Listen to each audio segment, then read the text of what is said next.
What's happening, everybody? Tuesday, October 28th, 2025. My name is Kevin Smith. Thank you all so much for tuning in to Loud Majority Live. We got a jam-packed show for you guys today. Zorhan Mandani's story is already changing.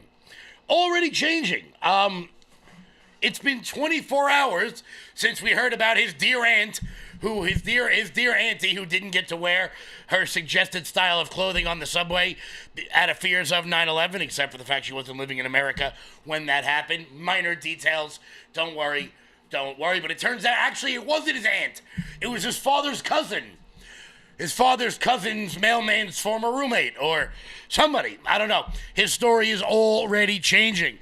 This comes as a serious problem is brewing with the government shutdown, as 42 million people in America are set to lose their SNAP benefits. We're going to go over why this is a very, very serious problem. And I know that people have an issue with welfare and welfare reform, but that's not what we're going to talk about, because obviously people losing the ability to feed their families is huge, but this is going to have downstream effects in a very, very serious way.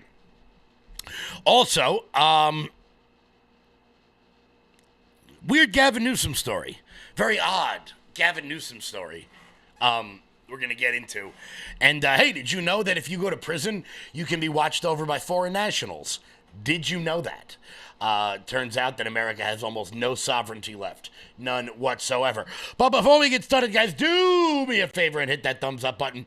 Share the video out wherever it is you may be watching. We are rocking. We are rolling. Carol's carving pumpkins. I like it. I like it a lot. Kevin, are we getting our EBT and our food stamp? Look, I want to be clear. A lot of people are, how would you say this? I don't want to say happy about the food stamp program going away. People have obviously their qualms about it, but this has serious downstream effects for the market. We're going to get into all of that throughout the show today. Also, of course, we will keep you abreast of all of the goings on as Donald Trump makes his way back from Japan, where he locked in a huge trade deal with the Japanese. Once again, guys, before we get started, though, hit that thumbs up button. Share the video out all over the place. We are rocking. Let me get this live chat up on the screen. Say hello to everybody. Where the hell is it? Where the hell is my live chat? There it is. Boom, boom, boom. Clicking buttons. Giddy up. Let's go. There's everybody. Hello. Papa Bear, Kevin from California. I don't want to be here. Please call Newsom. Okay, I will get a hold. I will do my best to accurately depict Gavin Newsom as he sees fit. There's the live chat. Before we get rocking, before we get rolling, guys, head on over to loudmajorityusa.com. That's loudmajorityusa.com. Sign up for the newsletter. Check out our shop. That is the best way to support this show and everything we've got going on. You guys can pick up this I voted for this t-shirt, considering Democrats wake up every single day and they say, is this what you voted for? Well, now you can wear a t-shirt that says, this is exactly what I, in fact, voted for. Use promo code RUMBLE to get 20% off everything on the website. That's promo code RUMBLE to get 20% off everything on the website. How do you do? How you doing? What up, Callie? How we doing? Kevin, are you staying strident? Yes, I am staying strident. I don't know any other way to be. But my stridency just got me very good news that I can't tell you about yet, but I just got some very good news. So I'm in a good mood today. Yesterday I was very, very upset. I was very, very animated. Today I am gleeful in joy. It is a wonderful day. It is a wonderful, frozen, windy day here in the Northeast. Giddy up, let's go. So before we get into the snap stuff, quick update on Zoltan Mandani. Quick update on him. We did a good amount of yapping about Zorhan yesterday. Zoltan. We did a good bit of yapping about him yesterday. And, it turns out that the world figured out that his little auntie, who I don't care about, not even a little bit, not even a small bit, not even a little bit. I didn't care about her yesterday. I don't care about her today. But it turns out that, the aunt that he faked tears over didn't live in America until 2005, so there would be absolutely no reason whatsoever that she would have felt the sting of Islamophobia after 9/11, considering she didn't move here until 2005. Also, she didn't wear a hijab. So it turns out the aunt that Zorhan was talking about, who didn't live in America and didn't wear a hijab, was very upset that she couldn't wear a hijab on the subway after 9/11 due to Islamophobia in a country she didn't live in. We got that right. Well, it turns out somebody actually had the stones to question Zoltan about it, and here's what he said.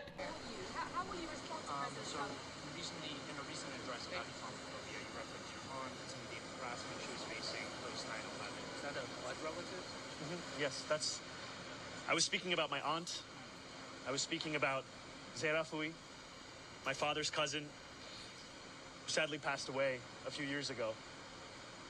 And for the takeaway from my more than 10-minute address about Islamophobia in this race and in this city to be the question of my aunt tells you everything about Andrew Cuomo and his inability to reckon with a crisis of his own. It's got nothing to do with Andrew Cuomo. I don't like Andrew Cuomo. He killed a whole shitload of old people. But you made up a story about a person and then got called out on it. We then called you out on it, and then somehow it's our fault. Typical victim mentality. Oh, the humanity. He was talking, and even in that sentence, he still goes with the lie. I was talking about my aunt, my father's cousin. Your father's cousin is not your aunt. That's not how ants work. Maybe things are different in Uganda. Uganda, be kidding me. Maybe things are a little bit different over there. That's not how we do things. Your dad's sister is your aunt here, not your dad's cousin. Not really the point, but the story falls apart with basic questioning. The problem is that the majority of the people in our media will not ask those basic questions. Now, I don't know who confronted him on that, but I'm very, very happy that they did. This comes as new polling suggests that maybe Andrew Cuomo may be bumping into the lead of Zoltan Mondani. New polling suggests that perhaps Andrew could be getting a little bit closer than we thought before. Without Curtis Lee in the race, a new Manhattan Institute poll shows him within striking distance. Without Cuomo in the race, Curtis Lee still sits at a distant 33%. Now, I have said this from the mountaintops. I have stood atop the Empire State Building, and I have yelled it to the city. There has to be one. We go into this race with two candidates. If the anti-Zorhan vote is divided, we will lose. We will lose as a city. Not a candidate, not a party, not an ideology. The city will lose. I said this about 6 months ago. Maybe not 6 months ago. Maybe when the hell was June? What was that? 3 months ago, we'll say. 4 months ago. That the three of them had to be locked into a damn room and nobody could come out until they decided on one candidate. I said that before, and I'll say it again. Because advocating for any candidate now in the New York City mayor's race has got to include the concept of anyone but Zorhan. It has to. So for all the influencers out there that's like, Cuomo did this, and Cuomo grabbed my titty. Look, I don't care. I need you to understand that there is a bigger picture here. New York City will survive with Andrew Cuomo. We won't like what he does. We will not be happy with what he does. We will not celebrate what he does or did or could have done. But we will move on from this. With Zorhan Mondani, we will not. We will die.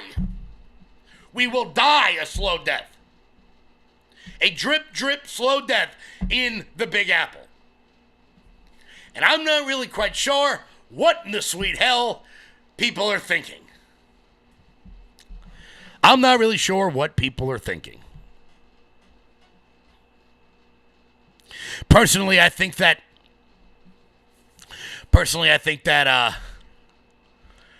the race is pretty much done with to begin with, but it's a little too late for all of that.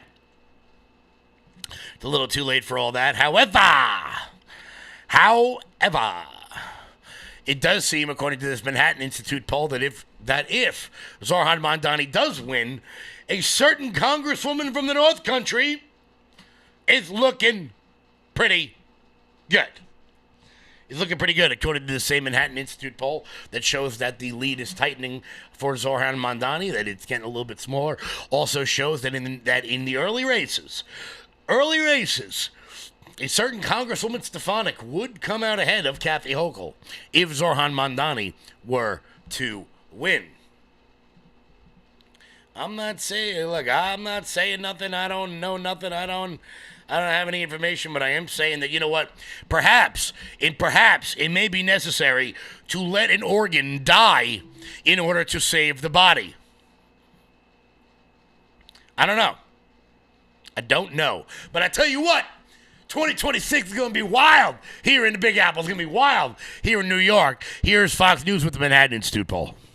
All right, but right now, if you talk to former New York Governor Andrew Cuomo, he's feeling pretty good because he has cut Mamdani's lead in half. That's according to a new Suffolk University poll. It shows Mamdani now just 10 points ahead of Cuomo, as 7% of voters here in New York say they're still undecided with just a week left to go. Cuomo says the younger, more progressive voters Bill turned out in the primary, but now he believes more of his own supporters are going to hit the polls.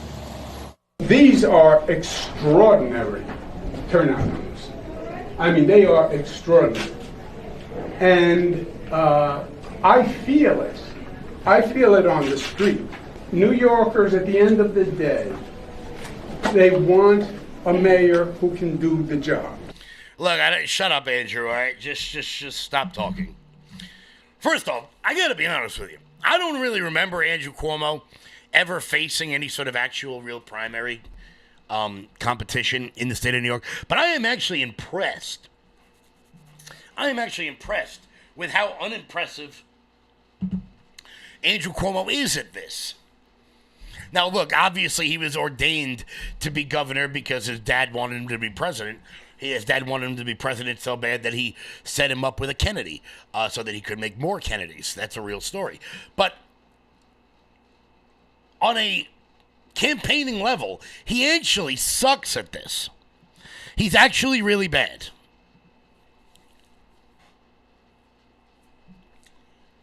Look, if these polls are serious, then it's time for certain people to accept reality. I'm not saying you have to like it. I'm just saying reality is real. I'm not going to dunk a basketball anytime soon. That's reality. And the reality is, I hate to say this, Curtis Lewa is not going to be mayor of New York City. He is a great guy. He is a New York City legend. He's not going to win. He just isn't. I take no great joy in saying that. It's just reality. So, what do we care more about? Do we care more about our own arrogance and our own narcissism than to hold our nose and vote for the lesser of two evils? I don't know. We'll see. Elections are not about morals, and they're not about principles, and they're not about policies. Winning elections are about addition and subtraction. Who can add more votes by subtracting them from the other guy? It's just reality. Some people aren't going to like that, but I don't really care. Hold your nose, vote for the lesser of two evils, and let's save the greatest city in the world. Guys, we'll be back in 1 second. We got to talk about what's going on with these SNAP benefits because there's some trouble brewing around the bend because of the government shutdown. Before we get to that, Old Glory Bang. When big banks decide who gets access to America's financial systems and who doesn't, who do you think gets left out? Middle Americans who proudly wave their pro-America values. Cancel culture in banking is corrosive. It limits your participation in a vibrant, free market economy. Fortunately, you can fight back. You now have the opportunity to invest in the bank that's investing in a fair American banking system, one based in freedom. Ownership in Old Glory Bank, the pro-America online bank, is here. Old Glory Bank is a full-service FDIC-insured bank that's the alternative to overreaching, un-American big banks. We stand for privacy, security, and liberty. We stand for freedom, family, faith, and the flag. We stand for all the values you stand for, and for the values big banks can't stand. So help keep banking in the hands of Main Street, not Wall Street. To invest in Old Glory Bank, go to oldglorybank.com. Guys, head on over to oldglorybank.com. That's oldglorybank.com. Lock in some of those interest rates before Jerome Powell either rises up or loses his gig, guys. Once again, head on over to oldglorybank.com. That's oldglorybank.com. So let's talk about this government shutdown, because now we're getting to serious territory here. Now we're getting to some very serious territory. And what am I talking about? Well, I'm talking about the loss of SNAP benefits. Now, I want to be clear about a couple of things before we even dive into this, because I don't even have to look at the comment section to understand what you guys are going to be saying here. There are a lot of people who receive SNAP benefits who should not receive them. There are a lot of illegal immigrants who receive them. However, there are also a shitload of people who are just struggling to get by, American citizens who need a leg up. There are a lot of them.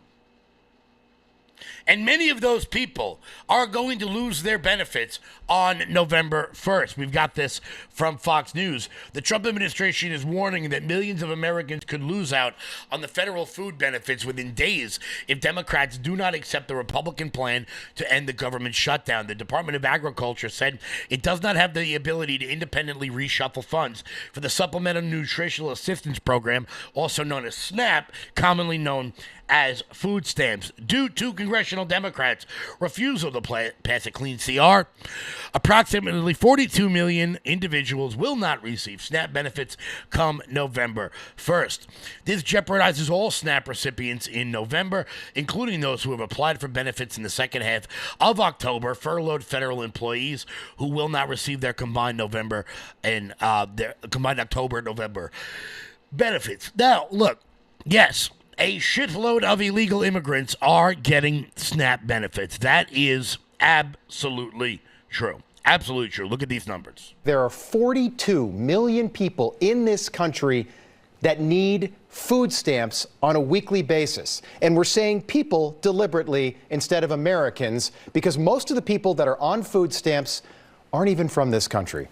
45% of Afghanistan immigrants are on food stamps. 42% of Somali immigrants, 34% of every immigrant from Iraq, 23% of Haitians, 59% of all illegal aliens are collecting food stamps, meaning that most of the people getting food stamps from the U.S. government and the U.S. taxpayer are not even Americans. Think about that. And we didn't know about any of this before the government shutdown started, but thanks to Democrats, we can confirm tonight that millions of Joe Biden illegal aliens, people who crossed the border when Joe was president, are now collecting food stamps from a program funded by hardworking American taxpayers. And look, we knew that to be the case to begin with. And I'm not talking about those people. And I'm sure many of you out there know people who are abusing the system. But there are people out there who need this to survive. And I think that most Americans have absolutely no problem helping other Americans in their time of need, or people on disability that can't work. I'm not talking about the lazy asses that are, working off the books and getting government subsidies. Now, what does this mean? This is different. This opens up an entirely new can of worms. Why? Because if people can't feed their families, they will do the most irrational things imaginable. I don't have kids yet, but I can't imagine what I would do if I was unable to feed my kids. I can't imagine the lengths I would go to, the criminality I would go to feed my children if I couldn't feed them. I can't fathom it. I can't fathom it. But it's more than that. It is so much more than just that. We have an economy now. Many of these big box stores, I'm talking Stop and Shop and King Cullen and Costco and BJ's and the rest of those giant stores that operate under the assumption that they're going to sell a certain amount of product based on the need of EBT recipients. And I'm not talking about tenderloins. I'm talking about milk. I'm talking about bread. The downstream effects this is going to have on the economy if people are not able to purchase these sorts of items is going to be catastrophic.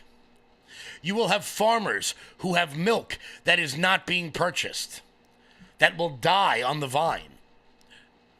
You have the rest of the farming community that expect stores like Costco and BJ's and Walmart to purchase their product to be bought by many of these people. And that is on the back of much of these EBT programs. This is going to be a very, very serious problem. You are going to see uprisings all over the country, mainly in major metros, but in rural communities as well, if this program is not funded. And you know what? I don't support violence or rioting in any way, shape, or form. But if the federal government stops you from being able to feed your kids, I don't blame people for knocking over a Walmart. I really don't. And look, it's not just going to be Democrats. It's going to be a lot of Trump voters as well. There are a lot of very poor, very rural areas in this country that went for Trump 70, 80, 90%. This is a whole of America problem. Now, there's a bigger problem involved here. I would say that it's a bigger problem that 42 million people in this country need food stamps. We could start, boom, knock out the illegal immigrants. You don't get to come to this country and then leech off of American welfare programs. That's number one. Number two, everyone in this chat knows somebody who just leeches off of the system. Boom, get them out of there. Get their asses back to work. But I'm talking about and look, there are people out there that genuinely need this, not only, maybe not to survive long term. Obviously, there are many disabled people out there that can't work, something happened, whatever your thing may be. And I think most Americans would do what they had to do, would support the idea of helping those people out. Maybe you land on hard times.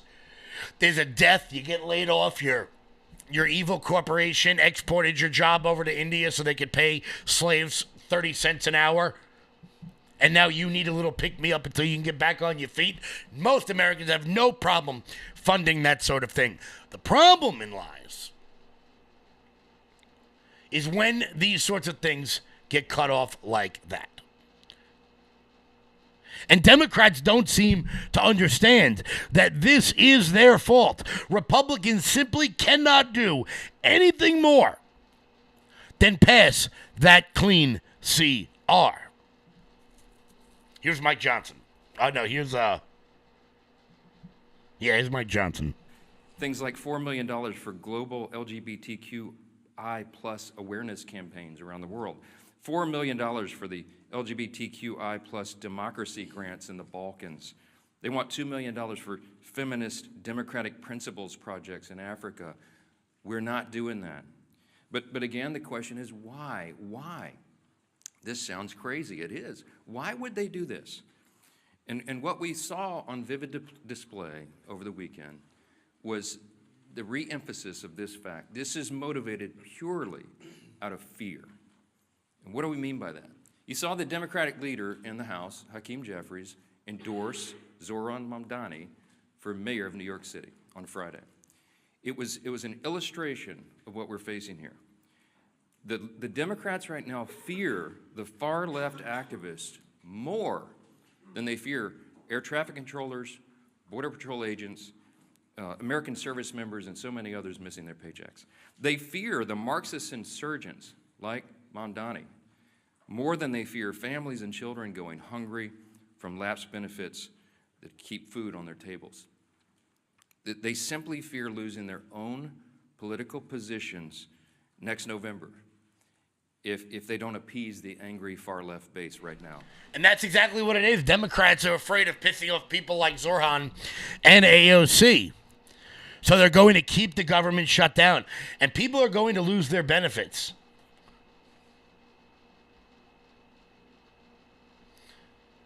Let's see. I can see the chat lighting up. You guys are all yelling at me. You're right. You're right. Some people do sell their food stamps for cash. Some of them absolutely do. But there are a lot of people, man, a lot of people out there that need that to survive. And as I don't know how else I can say it, obviously I'm not talking about the people who abuse the system. I'm talking about the people who need it to buy milk for their kids. And I think you all know that. Maybe you're just informing me of the people that do commit fraud on the system. Perhaps that's what you're doing.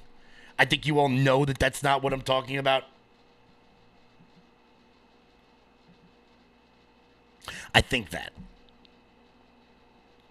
But Chuck Schumer, still out there doing nothing but complaining. 5 days away.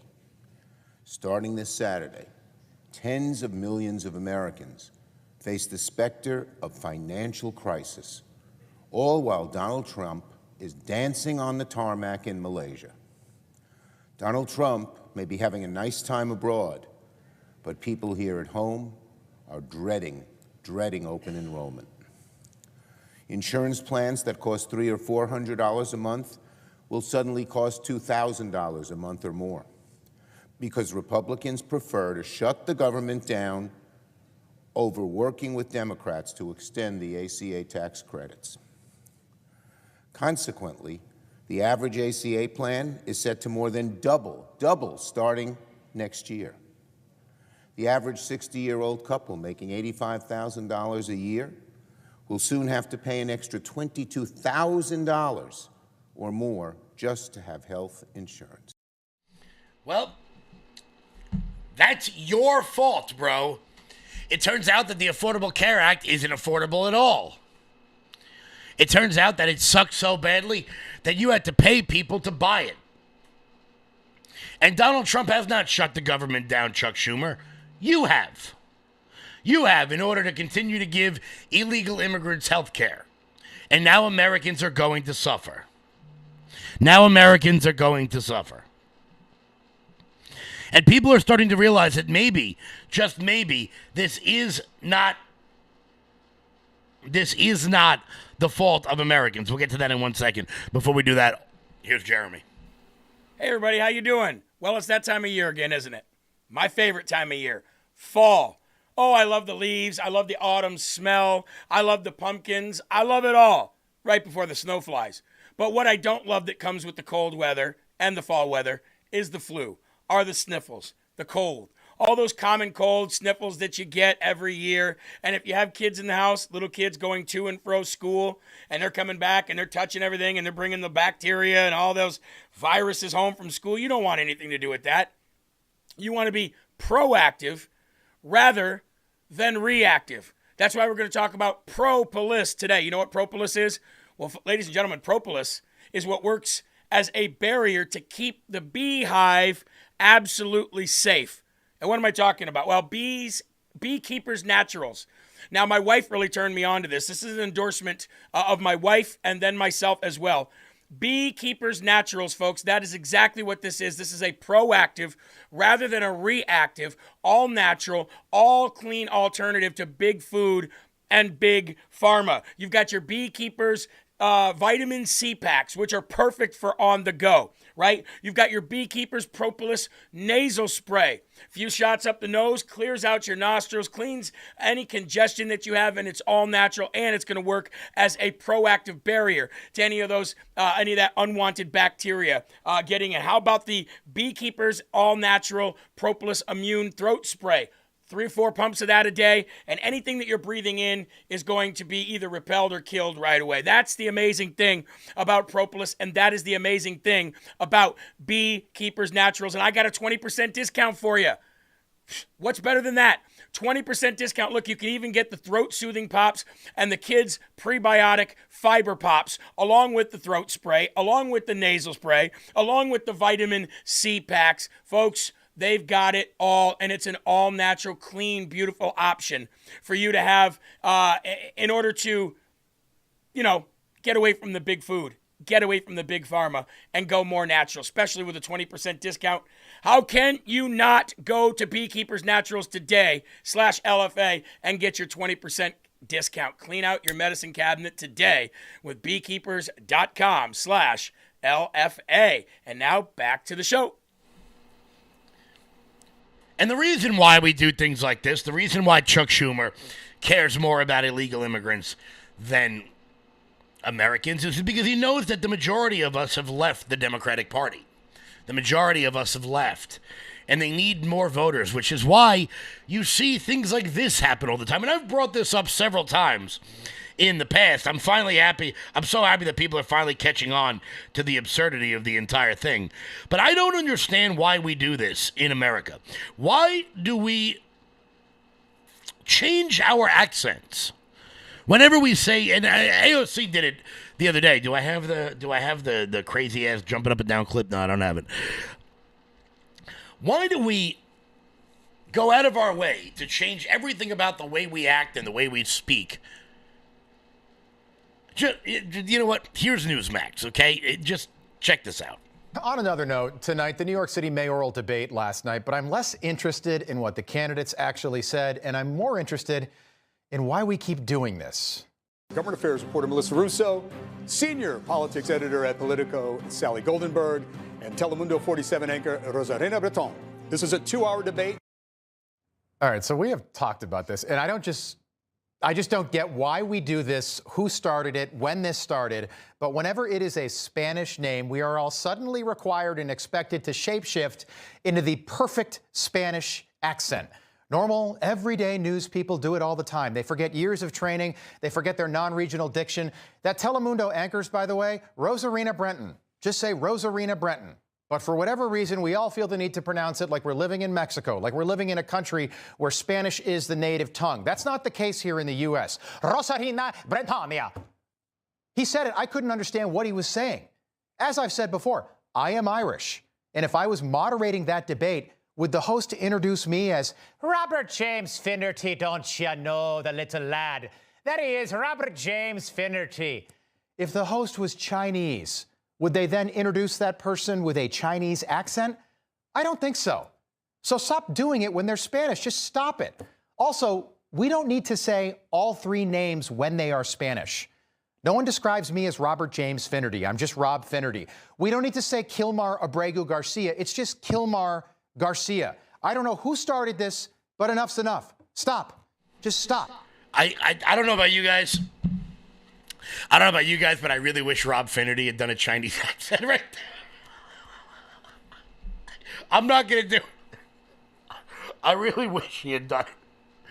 That might be the greatest news clip I've ever seen in my entire life. Because it's true. Why do we do this? Why? Why do we do this? And I'm going to tell you why. It is because the culture of America has been hollowed out to such that there is no longer some kind of an American identity. Which is why Democrats are going out of their way to keep the government shut down to appease non-Americans. When you have mass migration at the levels in which we have, in the last 2 days, we've talked about this. Rob Finnerty doing the Lucky Charms accent was absolutely spectacular. That was really funny. But even with Zorhan the other day, his aunt couldn't wear a hijab on the subway. Okay? I don't know why. Why am I supposed to care about that? And I'll tell you why. It's because when you import people at the level in which we have, the concept of the American identity is destroyed. And we become this amorphous blob, the melting pot, which has always been a stupid phrase.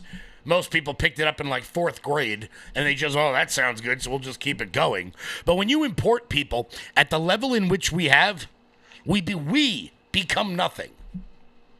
I've always hated it when people do the whole, like, And you know what? We'll take the non-white cultures out of it, so I can't be accused of being racist. But I've always hated when people are like, "I'm an Italian American. I'm an Irish American. I'm a German American." No, you're not. You're an American. You're an American. I'm not an English American because my great grandparents lived in England at some point in the past. We all came from somewhere. And then we came here and we became Americans. That's always driven me nuts. I hate the hyphenated crap. When did that become a thing? I'll tell you when. When we began to import people from all over the world who didn't share our values. Here's Jack Posobiec. It does come down to the fact that these massive immigration of Middle Easterners, massive immigration of Muslims have come into the United States predominantly since the events of 9/11, predominantly since the advent of the turn of the century, the 21st century. And that's why you're seeing things like this, seeing questions like this come up, because America has gone down this road from open borders and mass immigration towards a new country where the demographics have massively shifted in this country since 2000. And that's why we're getting all of these questions that used to sort of be quote unquote settled science in America. Now suddenly we're having to deal with the fact that we've got millions and millions of people here that don't share our culture, that don't share our history, that have no connection to our founding whatsoever. And they're Are Muslims shooting up south of the border? Hey, los musulmanes. How does the border crisis connect to the question of the Adhan? I'm trying to understand. No, I'm saying open borders in terms of mass immigration. From where? Where's the mass immigration coming from? There's mass immigration from the Middle East. There's mass immigration from South Asia. There's mass immigration from Latin America. There's tons of mass immigration all over this country. How do you think they got to in the last 5 years, and there's been go look at the guy who's running for New York mayor. Go look. This guy's winning the party, winning the general election in New York because of mass immigration. This has become his leading edge in terms of the proportionality of votes that he's winning are from foreign-born New Yorkers. So you've got a guy who's going to be the mayor of our biggest city because of mass immigration. A guy who, by the way, like yourself, is Muslim and is someone who was born outside of the country. He's an immigrant himself, I think 2018. So there's no way you can say that mass immigration from these areas hasn't changed the character of America. I was disputing the idea that the border crisis was connected because the border crisis wasn't bringing large numbers of Muslims. That's the part that I was disputing. As far as the mass immigration, if you remember. But when people say the border crisis, they're not talking about people refugees from Syria coming in. But to the extent that we are, yes, a lot of them do come in as refugees from Syria and Turkey and Afghanistan and Somalia. Like how many Syrian refugees have come in the last 5 years? How many Syrian refugees have come in the last 5 years? Too many. That's the answer. That's the answer. And how do we know that? Well, if we look at polling data, it turns out among American-born New York City voters, Andrew Cuomo is winning 40-31 against Zorhan Mandani. Among foreign-born New Yorkers, Zorhan is picking up 62% of the vote. America's largest city is going to be decided by people who weren't born here. I have a serious problem with that. I have a very serious problem with that. Now, I am of the opinion, and I said it on yesterday's show, very loudly, I do not think a person who is born in another country should hold office in America. I don't believe that. I don't believe that. I don't care who it is. I don't care if it's Ted Cruz, who I'm a fan of, or if it's Zorhan Mandani. I don't think that you should be a dual citizen in another country. I don't think you should be.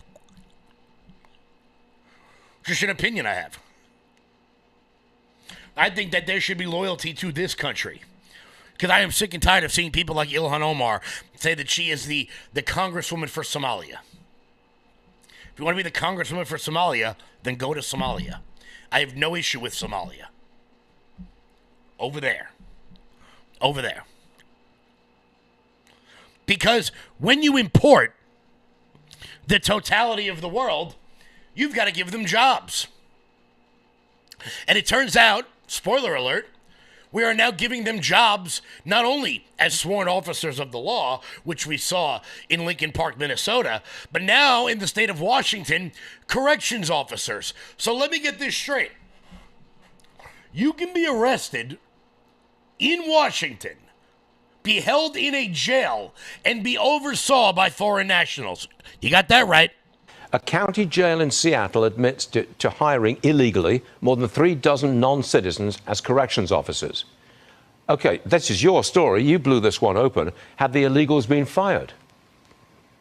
No. In fact, they are actively saying they're not going to fire them. What they're doing is they're keeping them on the job, and what I'm told is behind the scenes, they're working with the Attorney General's office to try to challenge a state law that prevents them from hiring these folks as corrections officers. And I just want everyone to note the irony of a jail that has bad guys in those cells for breaking laws. Meanwhile, the actual King County Jail is saying, oh, no, we're knowingly breaking state law. We're going to do it anyway because we don't like the law. What message does that send? It sends the message that the authorities just they can't stand Trump. They can't stand anything that he does. Yep. And that's the message it sends. It's almost one of rebellion, isn't it? It really is. And of course, these are the same folks who will talk about Donald Trump as this lawless dictator who's trying to ignore the rule of law and just put his will on all of us. And yet they're actively just saying, yeah, we don't like this particular law, so we'll just ignore it. And they ignore it, of course, because they know there are no consequences. In any other world, the Attorney General's office would say, y'all are breaking the law. You're admitted to breaking the law. You got to stop. Instead, it appears that they might be working with King County jails. It's just absolute lunacy. It's parody level. But I don't see any political opposition to it. I don't see a sudden surge Correct. in Republican or Trump support out there. I think the Democrats are consolidating their support, aren't they? Absolutely. I mean, look, at the end of the day, you have total control in the state capitol with Democrats. They have the state house, the Senate, and of course the governor's mansion. And they have a supermajority in the Senate, which is why they pass so many crazy things. I'm sure it's a very nice place to live. Jason Rantz, thanks for joining us.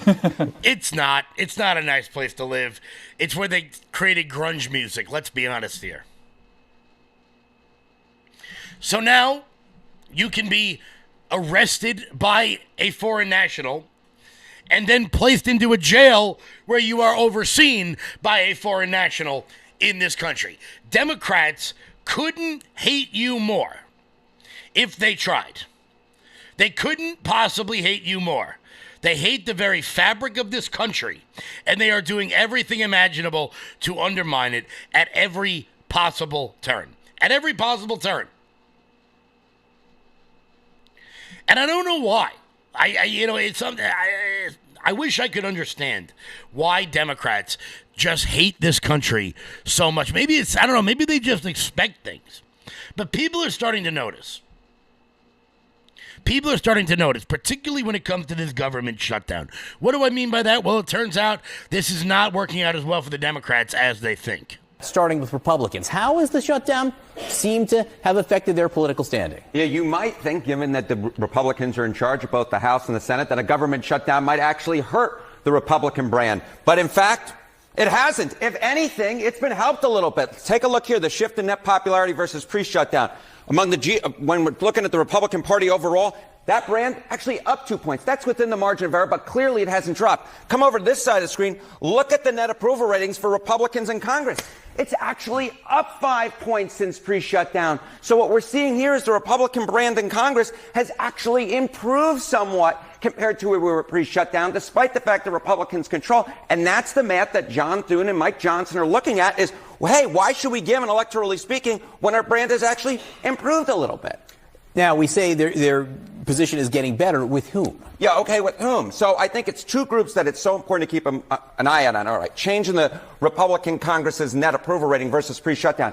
It's rallying the base for sure. Look at this, the net approval rating up 12 points versus pre-shutdown. But it's not just with the base. It's also with the middle of the electorate. Look at this, among independents. It's up 8 points as well. So we've got a situation here where Republicans with the shutdown are actually rallying their base, but it's also something that's not hurting them with the folks in the middle. If anything, it's helping them with folks in the middle. And this is the type of math that if you're Republicans, you like to see, right? Because something could rally the base but alienate those in the middle, or something could rally those in the middle but alienate the base. But the truth is, we're not seeing that. What we're seeing is the Republican brand has actually gotten better among independents, and it's also gotten better among Republicans as well, that Republican brand when it comes to those in Congress. So again, what's the electoral reason that Republicans would give in at this point? And Democrats, of course, they have their eyes on the midterm elections. Yeah, we have elections 1 week from today, but what Democrats in Congress are mostly focused on are 1 year and 1 week from today from the midterm. So how are they positioned right now? Yeah, so, I mean, look, the generic congressional ballot, which traditionally Democrats have done really well on, and if you look at this point back when Trump was president the first time around, Democrats are up 11 points. Look at where it is now. Democrats are ahead, but they're actually only up 3 points. This is, in fact, the worst position Democrats have been on in a generic ballot at this point in midterm when there was a Republican president in the last 20 years. And this is no different from pre-shutdown. So Republicans aren't losing on this metric either. They become more popular, and they're actually in a pretty good position for them historically when it comes to the generic congressional ballot. This is a concerning number for Democrats, are you saying, Congress? This is a concerning number for Democrats because it's considerably worse than they traditionally do in midterm elections when there's a Republican president. Harriet, thank you very much. Thank you, my friend. And I'm going to tell you why. I'm going to tell you why that's happening. It's because the gatekeepers are dying. It's because for the longest time, Democrats have had a stranglehold on the concept of media. And every single day, they lose the messaging battle more and more and more and more. So much so that last night, I know you guys don't know who this person is. His name is Lawrence O'Donnell. Lawrence O'Donnell, he got to write on The West Wing. You guys remember that show from the 1990s? Oh, maybe not the 90s. What was it, the early 2000s? He got to be a writer on that show where it was a land where Democrats ruled the roost and Republicans basically didn't exist. He even got to be in an episode or two. Lawrence O'Donnell has begun to go apoplectic, insane in the membrane, that CNN would deign to allow one Republican to speak on their channel. So much, and it is very uncommon for the liberal media to go after the liberal media. But in much the same way as they tell you not to jump in after a person when they're drowning because they may drag you down with them, watching the media lose their minds over the fact that CNN allows little old Scott Jennings to speak is genuinely hilarious. And now CNN eagerly pays a Trump supporter to lie on CNN every day and night for Donald Trump. CNN did this during the first Trump presidential campaign and presidency. CNN regularly paid Trump supporters to lie about Trump on CNN, but the CNN regime then realized that was a mistake. And they stopped doing it. They stopped paying for lies. But then CNN got a new head. The head of CNN for the last 3 years, hired by the Trump-supporting owner and operator of CNN, is an Englishman who thinks paying Scott Jennings to lie about Donald Trump is money very well spent. Scott Jennings, who used to be an aide to Senator Mitch McConnell, was not always a rabid, lying Trump supporter.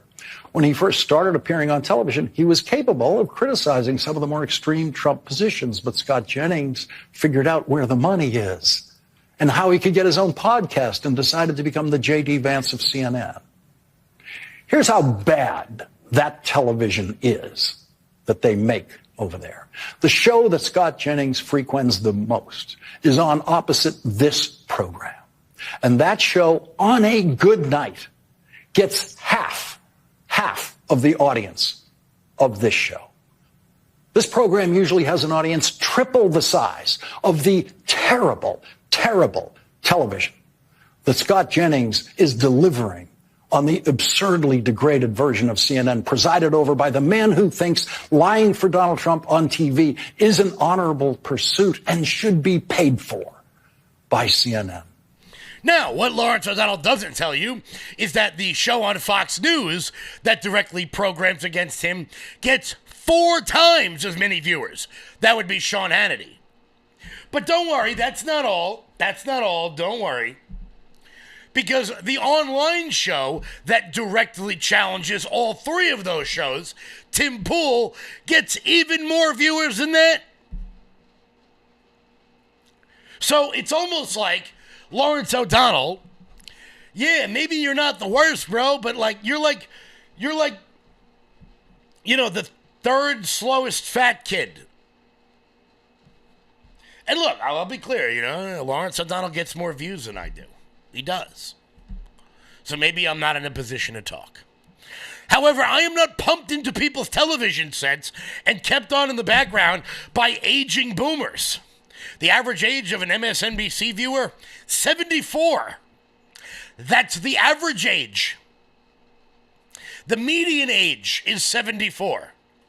Cable news is dying, and they are freaking out about it. So much so, this might be one of my favorite clips I've ever seen. There's a man out there named Joe Rogan. Some of you may know him from the UFC. Some of you may know him from Fear Factor. If you're one of the 11 people that watch news radio, you may know him from that. And this man, Joe Rogan, has the ability to change markets. And Gavin Newsom is flummoxed, is confused that Joe Rogan hasn't had him on yet. You know why? Because Gavin Newsom deserves it. Gavin, and I want to be clear about something, okay? Look, I haven't been on Joe Rogan yet either. A lot of people haven't. And I know a lot of big name people who have tried to get on Joe Rogan and who have been denied. You know why? Gavin Newsom, when I play this clip, I'll play the clip first, and then I'll explain why. He won't. Look, he hasn't for years and years. He's been attacking me, and it's one way, and he won't have me on. He's consistently not having me on. By the way, I'm moving on. I have no interest. You're done with him? Joe Rogan's the Facebook of podcasting. He was sitting across one of the brightest minds in podcasting right now. The guy was in the mic, and there are a lot of people at the mic doing extraordinary things in podcasting. Joe Rogan's got a pretty big audience still. You know what? But with all due respect, if he has a big audience but he doesn't have big enough confidence, I didn't go there, to have me on. Well, you've called him a chicken. He's been attacking for... here's the thing. These guys, they all have something in common. It's one way. They attack, they belittle, they demean, they take things out of context. But this is a serious thing. Yeah. And so often we just sit back and go, oh, God, I really would love to go on. Oh, if Kamala Harris just went on Joe Rogan, she would have won. It's not. It's so much deeper than that. And the unwillingness for a guy like that to even have the common courtesy to attack someone and not have the decency to say, you know what, why don't you have a chance to come on? Let's have a civil dialogue. I've watched you on podcasts with like Sean Ryan, who's a close buddy of his. He had the courage on me have 4 hours. Right. Sean Hannity, folks like that. And so if I can go on Sean Ryan and Sean Hannity, what are you worried about? Joe, you're going to cook me, or I'm going to cook myself. Gavin, where do you get the balls to expect to be allowed on someone else's show? The level of arrogance that man has it's almost impressive. No one has the right to come on this show. I do not have the right to come on anyone else's show. You get asked to come on, and sometimes you say yes, and sometimes you get told no. But Gavin Newsom has spent so long never hearing the word no that he believes he is entitled to go on what is, whatever your feelings about him, the most popular show in the world. The most popular show. It's deeper than that. If Kamala Harris had went on Joe Rogan, she would have won. No, she wouldn't have. She would have lost by even more. Because whatever you may think of the independent podcast realm, I'm talking about Rogan, Theo Vaughn, Charlemagne, Stephen A. I don't know. Insert whoever there. People who have careers outside of politics, but who have become influential in the politics space. Insert whatever show you want. People that don't need to kiss your ass, Gavin Newsom. You would get destroyed. It would be an embarrassment. And you wouldn't go on. Right now, Gavin Newsom is complaining that he is not being allowed to go on a show that he would not accept the invitation to. That's like me boycotting Halle Berry. I wasn't invited. just that level of arrogance is incredible. Because these aging politicians do not understand that the internet actually lasts forever. And when they say nonsense on television, we put together videos calling them out. Like here is the rotund governor of Illinois who says that he's never called Donald Trump Hitler. I haven't suggested that Donald Trump is Hitler. The dangers that we saw in Nazi Germany are the dangers that we need to react to now. Well, I think everybody understands that at this point we've got an authoritarian in office. It doesn't take very long to tear apart a constitutional republic. Indeed, the Nazis did it in 53 days. That's not the country we live in. You shouldn't have to walk around with papers the way that they did in the early days of Nazi Germany. I do not invoke the specter of Nazis lightly. I'm watching with a foreboding dread what is happening in our country right now. A president who watches a plane go down in the Potomac and suggests without facts or findings that a diversity hire is responsible for the crash. The authoritarian playbook is laid bare here. How can you possibly compare what happened in Germany in World War II to what's going on here in the United States? Well, we're talking about the death of a constitutional republic. That's what happened in Germany in 1933, 1934. And we're seeing today that you've got an administration in Washington that's ignoring court orders. This is literally the end of the republic as we know it. If we don't stand up to Donald Trump. We can see you, right? Lord ass. Boom baba. We can see you, bro. You know who you guys are going to see soon, too? Hannah Faulkner's coming up next right here on this channel. I want to thank everybody so much for tuning in. Head on over to lfatv.us. That's lfatv.us. We rock, we roll, giddy up, let's go. Good. There's Hannah. Guys, I will see you guys back live tomorrow. Until then, everybody, stay loud.